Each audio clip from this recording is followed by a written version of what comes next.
जैसा कि आप देख रहे हैं subject physics NCERT solution chapter 13 nuclei. हमारे पास एक क्वेश्चन है।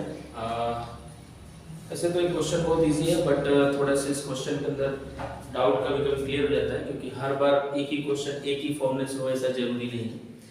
और हर बार बाइंडिंग एनर्जी की बात चलेगी, बाइंडिंग एनर्जी से रिलेटेड सारे वर्क होंगे, बट इसका मतलब ये नहीं कि सर हर बार आप एक ही फॉर्मूला लगाएं। कुछ फॉर्मूले कुछ हद तक कुछ स्टेप्स सेम होंगे, बट उसके बाद के जो स्टेप्स हैं वो डिफरेंट कैटेगरी के हिसाब से डिफरेंट फॉर्मूले लगेंगे।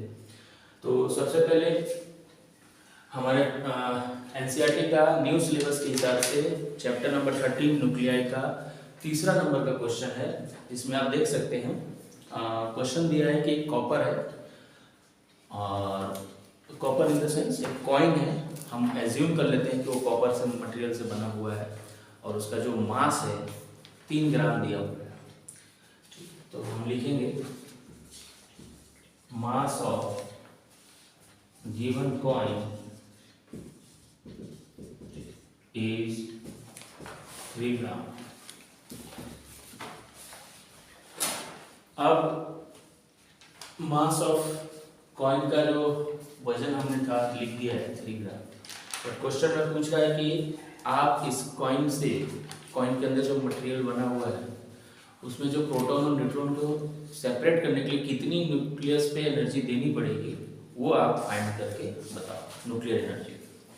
और आपको पता ही है, हमने एज्यूम किया है, एज्यूम कर लेते हैं, we assume that this coin is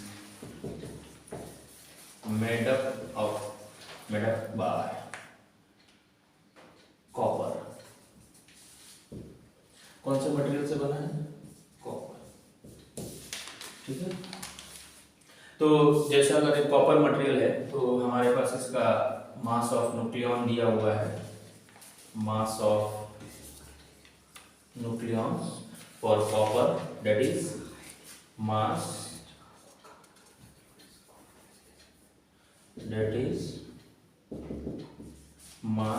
copper, atomic number 29, atomic mass 23। ठीक, उसकी वैल्यू दी हुई है, गिवन वैल्यू है, उसकी गिवन वैल्यू है 62.92960 MU 960 EU, ये गिवन है। ठीक, तो ये पूरे कॉपर का जो हमने एज्यूम किया है कि जो कॉइन है वो कॉपर मटेरियल से बना हुआ है, और इसका जो पूरा न्यूक्लियॉन है उसका वैल्यू है 62.92960 MU।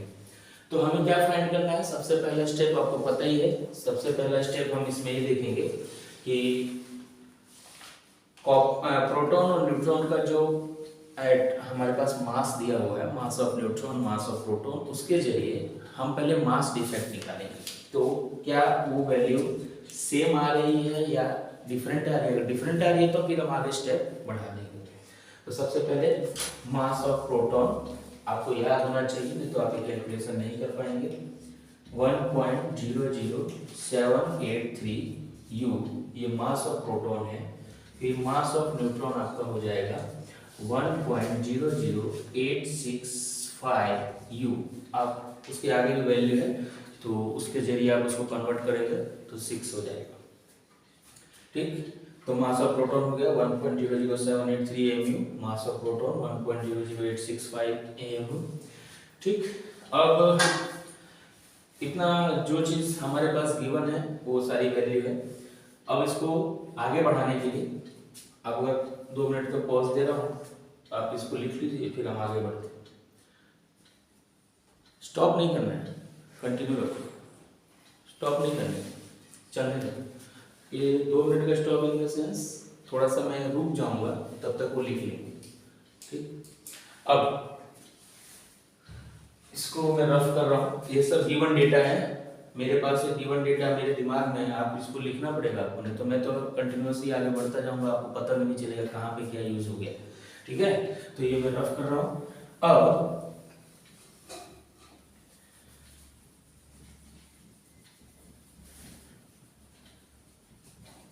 अब क्या करेंगे, मास डिफेक्ट निकालेंगे। मैंने एनसीईआरटी की बुक में बहुत बार देखा है और बहुत सारी बुकों में थोड़ा सा ऐसा है कि डायरेक्ट मास डिफेक्ट में ही पूरी वैल्यू रखकर मास ऑफ न्यूक्लियॉन को माइनस कर दे रहे हैं। आप अलग भी कर सकते हैं, आप साथ में भी माइनस कर सकते हैं, ऐसा कोई रूल नहीं है कि आपको सब एक साथ ही सब काम करना है। आप अलग अलग काम करके पहला काम number of proton number of neutron के आधार पर आप वैल्यू फाइंड कीजिए मास डिफेक्ट का, फिर उसको माइनस कर दीजिए मास ऑफ न्यूक्लियॉन से। ठीक, तो हम साथ में भी रख के कर लेंगे। ठीक है, तो सबसे पहले हमें फॉर्मूला लिखना है डेल्टा एम इक्वल टू, ये एनसीईआरटी के आधार पर कर रहा हूँ क्योंकि मेरा हेडिंग ही एनसीईआरटी सॉल्यूशन है, और अगर हायर क्लास में होंगे तो उसके लिए अलग फॉर्मूला है। अगर आप कमेंट सेक्शन में बताएंगे तो हम उसके आधार पे उसको चेंज कर देंगे। ठीक, तो delta M is equal to Z M P plus A minus Z M N minus N, ये हमारा फॉर्मूला है। ठीक, लेकिन अब सबसे बड़ा सवाल ये कि जेड क्या है, ए क्या है, जेड क्या है। तो जैसा कि मैंने आपको गिवन वैल्यू दिया हुआ था, ये आपने अगर लिख लिया होगा तो उसको मैं यहाँ से रफ कर देता हूँ जिससे मेरे को आसानी हो जाएगी थोड़ी। तो जैसा कि आपको दिया हुआ था कॉपर एटॉमिक नंबर 29 और 63 इसका एटॉमिक मास यहाँ लिखा हुआ था। तो इसको हम रिलेट कर देंगे हमारे फॉर्मूले के आधार पे, एलिमेंट बाय जेड एंड ए। तो आप कंपेयर जब करेंगे तो आपको ए की वैल्यू मिलेगी जिसकी वैल्यू है 63 और जेड की वैल्यू है 29, और मास ऑफ प्रोटॉन और मास ऑफ न्यूट्रॉन मैंने ऑलरेडी लिख दिया था, वो सारी वैल्यू उठाकर इस फॉर्मूले में डाल देना है। और ये जो मास है ये किसका मास है मैंने भी बताया आपको कि सारे फॉर्मूले एक साथ भी आप सॉल्व कर सकते हैं और बाद में भी कर सकते हैं। तो ये जो मास है वो किसका मास है, मास ऑफ न्यूक्लियॉन। और हम अभी जो करने जा रहे हैं वो हम मास of proton mass of neutron एक न्यूक्लियस ऑफ कॉपर जो हमारे पास कॉइन है उसके आधार पर रखेंगे, दोनों की वैल्यू से माइनस करेंगे, जो वैल्यू में डिफरेंस आएगा वो क्या कहलाएगा, डेल्टा एम। ठीक, तो delta M equal to Z की वैल्यू मेरे पास है 29 इंटू मास ऑफ प्रोटॉन, इसको मल्टीप्लाई करते जाना। ठीक है, मल्टीप्लाई करके वैल्यू मुझे दे देना।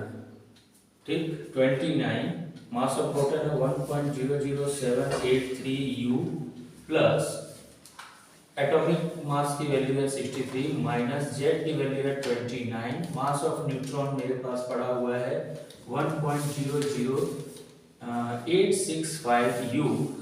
ठीक, और माइनस मास ऑफ न्यूक्लियस मेरे पास टोटल जो गिवन था, गिवन डेटा मैंने लिखवाया था अभी, मास ऐसे करके लिखवाया था ना, मास 63 Cu 29, पूरा वैल्यू इसका था 62 पॉइंट कुछ करके। ठीक है, तो वो वैल्यू मैं यहाँ लिखूंगा, वो मेरे पास गिवन डेटा है जो क्वेश्चन में दिया हुआ है 62,92960 U।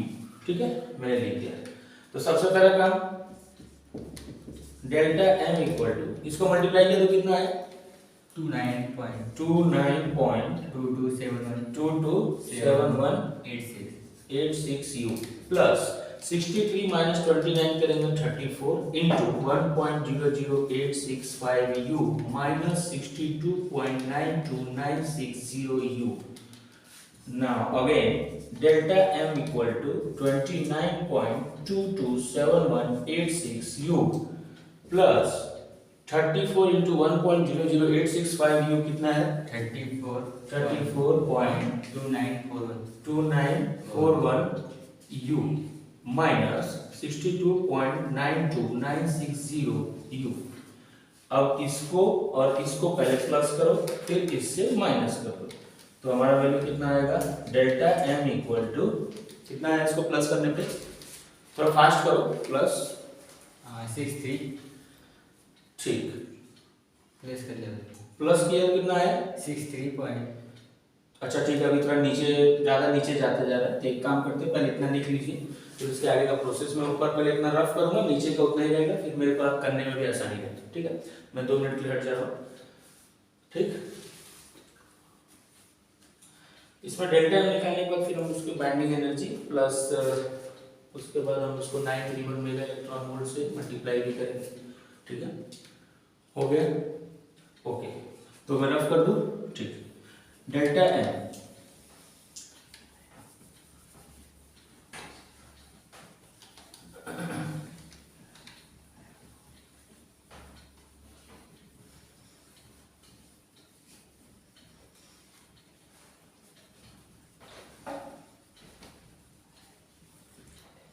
ठीक। तो ये जो गिवन दिया है इसको एज इट इज मैं यूज करूंगा इधर, क्योंकि नीचे जा रहा था तो मुझे लिखने में दिक्कत हो रही थी, इसलिए मैंने थोड़ा पॉज कर लिया अपने आप को। फिर इसका और इसका प्लस किया तो कितना है 63.521 u माइनस 62.92960 u, माइनस करो इसको 0.59 u। ओके, तो ये हमारा क्या आ गया डेल्टा एम, ठीक। अब यहाँ तक पहले लिख लो, तो मैं इसको रफ कर दूं। ओके, नाउ अब हमारे पास इसकी वैल्यू आ चुकी है, ठीक। जैसा कि आपके गिवन क्वेश्चन में दिया हुआ है कि आपके पास 3 ग्राम का कॉइन है, तो अभी तक आपने पूरा जो डेल्टा मास था वो निकाल लिया। अब हम मास के आधार पे, कॉइन के आधार पे, क्योंकि हमने एज्यूम किया था कि ये कॉपर है, तो कॉपर के आधार पे जो डेल्टा एम हो सकता है वो हमने निकाल लिया। अब हमें क्या करना है, हम एज्यूम करते हैं, एज्यूम मतलब कि जैसे हमारे पास जो कॉपर है, पहले हमको पता होना चाहिए कि एक एलिमेंट में कितने नंबर ऑफ एटम्स होंगे। तो उसके लिए हमारे पास रूल है कि किसी भी एलिमेंट में जो एटम की संख्या को काउंट करना है, तो एवोगैड्रो नंबर जो गिवन होता है, जिसके एवोगैड्रोस नंबर ने एवोगैड्रो जो है वो उन्होंने फाइंड किया था, उसको डिवाइड बाय एटॉमिक मास करते हैं। तो वो कितना है, तो for example mass of coin in 1 gram equal to 6.023 into 10 to the power 23 है एग्जैक्ट 23 है, तो पेट्रोल का वैल्यू 23 अपॉन एटॉमिक मास कितना था 63, ठीक है। ये हो गया इक्वेशन नंबर 2। बट हमारे पास कॉइन का मास कितना है 3 kg, तो लिखेंगे mass of coin in 3 kg equal to 6.023 into 10 का पावर 23 into 3। इसको सॉल्व करो फास्ट, इक्वेशन नंबर 3 इसको सॉल्व करो। 6.023 into 3 से मल्टीप्लाई करो, डिवाइड बाय 63 मल्टीप्लाई 10 by 23 कितना आ रहा है, पहले डिवाइड और मल्टीप्लाई करो, उसके बाद मैं पावर कन्वर्ट करूंगा। डायरेक्ट कर दिया, कितना है 6.023 into 3 किया कितना है 18.069 डिवाइड बाय 63 into 10 का पावर 23 करो, उसको कितना है 0.2868 into 10 का पावर 23। ओके, अब थोड़ा नीचे जा रहा है, तब तक आप यहाँ पे लिख लीजिए, इसके बाद हम ऊपर कर देंगे इसको, ठीक है। तो ये सारी चीजें जो हमने निकाली है किसके लिए था, mass of coin in 3 gram, mass of coin in 3 gram. Okay, 2 minute आप लिखना चाहें तो लिख सकते हैं, ठीक है। हो गया, लिख लिया आप लोगों ने। ओके, तो मैं इसको रफ कर रहा हूँ, ये पोजीशन में रखूंगा क्योंकि मेरा यहाँ तक आंसर आ चुका है, मुझे उसके बाद का स्टेप करना है। जनरली मैं ऐसे लिखता हूँ, एक बार मैंने पूरा कंप्लीट किया, नीचे मुझे लग रहा है कि मुझे नहीं लिखने में दिक्कत आ रही है, तो मैं क्या करूंगा, मैं पूरा पोर्शन यहाँ से रफ करूंगा और इसके बाद मैं वापस स्टार्ट करूंगा। तो जैसे मैं अगर इक्वेशन दे रहा हूँ तो उस हिसाब से इक्वेशन आपको लिखना है। ऐसा नहीं कि मैंने इसको लिख दिया, ये लिखा, उसके बाद वापस जो लिख रहा हूँ उसको भी आप साथ में ही लिख रहे हो, कंफ्यूजन नहीं पैदा होना चाहिए, ठीक है।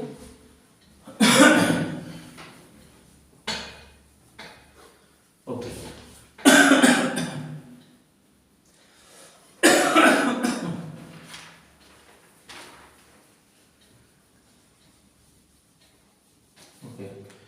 ना ये वैल्यू आ गई। इसका पहले सबसे पहले पावर कन्वर्ट करेंगे, मास ऑफ कॉइन इन 3 ग्राम। वही चीज मैं वापस लिख रहा हूँ, मैं अपने सहूलियत के लिए, आपको दोबारा नहीं लिखना है। 0.2868 into 10 का पावर 23। ठीक है, ये मैं रफ कर रहा हूं। अब इसको कन्वर्ट करेंगे तो कितना होगा, ये डेसिमल यहाँ घसकाऊंगा क्योंकि नंबर लाइन के हिसाब से अगर आप देखेंगे तो आपको जब इधर से देखेंगे तो माइनस दिखाई देगा। तो 2.868 इंटू 10 का पावर -1 इंटू 10 का पावर 23, ये जब सॉल्व करेंगे तो 2.868 इंटू 10 का पावर कितना बन जाएगा, ये 22। तो जो वैल्यू आया हमारा मास ऑफ 3 ग्राम कितना आया, मास ऑफ कॉइन इन 3 ग्राम, उसकी वैल्यू आ गई है इतना 2.868 इंटू 10 का पावर 22। ना अब पूरे कॉइन में पूरा जो 3 ग्राम का कॉइन उसका मास आ चुका है। अब जाहिर सी बात है जो हमारे पास मास होता है एमयू के फॉर्म में, उसमें हम 931 इलेक्ट्रॉन वोल्ट से मल्टीप्लाई करते हैं। तो वैसे ही हम निकालने जाएंगे, और क्या निकालेंगे, बाइंडिंग एनर्जी, क्योंकि मास किसका है 3 ग्राम कॉइन का, तो उसमें न्यूक्लियस पूरा आ गया। तो बाइंडिंग एनर्जी निकालने जाएंगे तो इक्वल टू 2.868 इंटू 10 का पावर 22 इंटू 931। इसमें कई लोग 0.5 भी लगाते हैं, मैं नहीं लगाता, मेरे को मेरी मर्जी नहीं है, आपको लगाना लगाओ। पॉइंट की बात की वैल्यू को मैं काउंट नहीं करता है। हाँ, अगर 1-2 डिजिट रहता है तो उसको जरूरत है लिखना, लेकिन इतना सारा डिजिट पे इतना सारा पॉइंट का कोई ज्यादा इफेक्ट नहीं आएगा। ठीक, तो ये इतनी वैल्यू और ये इतनी वैल्यू मल्टीप्लाई करो, कितना आ रहा है 2.86 का 2670.108 10 का power 22 mega electron volt. Okay, अब ये डेसिमल यहाँ घसकाऊंगा तो कितना हो जाएगा, ये 2.6 इंटू 10 का पावर 3, तो बाकी का वैल्यू मैंने नहीं लिया, 10 का पावर 22 मेगा इलेक्ट्रॉन वोल्ट। तो 2.6 इंटू 10 का पावर बन जाएगा 25 mega electron volt. Answer check करो, आंसर आया है क्या, जल्दी चेक करो, कहीं गलती है तो उसको सुधार देंगे।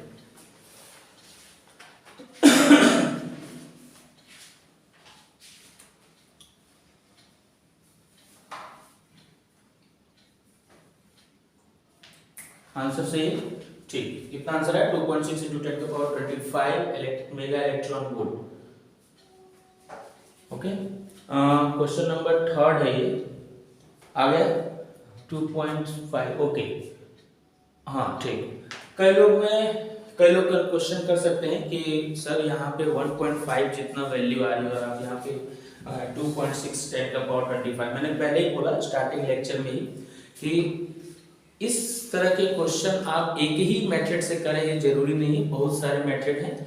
और आप जब एनसीईआरटी के सॉल्यूशन में देखेंगे तो इसका 1.5 भी वैल्यू दिया है और 2.6 के फॉर्म में भी, मतलब 2.55 करके कुछ वैल्यू होगा, उसको राउंड ऑफ करेंगे तो 2.6 इंटू 10 का power 25 mega electron volt answer आएगा, क्योंकि वो और में आएगा।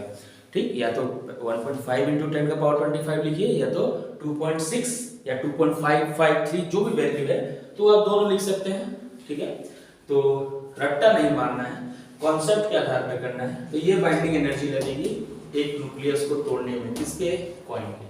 ठीक है, अगर आपको अच्छा लगे तो कमेंट सेक्शन में लिखिए, तो उसके आगे हम और भी इसके एडवांस वर्जन में जो अलग अलग फॉर्मूला जो आपके एनसीईआरटी में नहीं दिया है, जो पीएचडी लेवल पे है, उसको हम यहाँ पे सॉल्व करेंगे। Thank you.